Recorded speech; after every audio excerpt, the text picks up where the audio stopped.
کہ جینا حرام کر دیا ہمارا.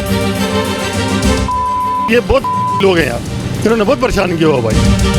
آئی بجلی گئی بجلی، بجلی کی آنکھ مچولی نے کیا عوام کا جینا دوبر. ملک بھر کی طرح شہر کراچی میں بھی بجلی کا بحران جاری ہے. شدید گرمی میں اعلانیہ اور غیر اعلانیہ لوڈ شیڈنگ سے عوام پریشان ہیں. شہریوں کا کہنا ہے کہ بجلی کم آتی ہے جبکہ بل زیادہ آتا ہے. عوام کے ساتھ اس ظلم کو دیکھنے والا کوئی نہیں. رات کو ڈبل دفعہ لائٹ جاتی ہے. ہم اللہ کا واسطہ دیتے ہیں کہ ان کا کانٹیکٹ نہیں کرو، ان سے جان چھڑاؤ ہماری بھائی.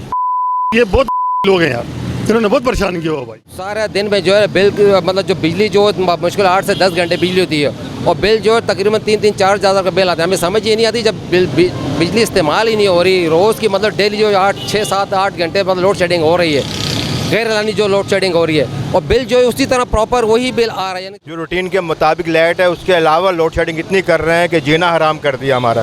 چھوٹے بچے ہیں، گرمی سے برا حال ہے بچوں کا. کراچی میں بجلی کی غیر اعلانیہ لوڈ شیڈنگ کے ستائے شہریوں نے حکومت سے التجا کی کہ کے الیکٹرک کا لائسنس ختم کر کے کسی نئی کمپنی کو لائسنس دیا جائے تاکہ بجلی کی مد میں عوام کو ریلیف مل سکے. Afzal Khan, C110 news, Karachi.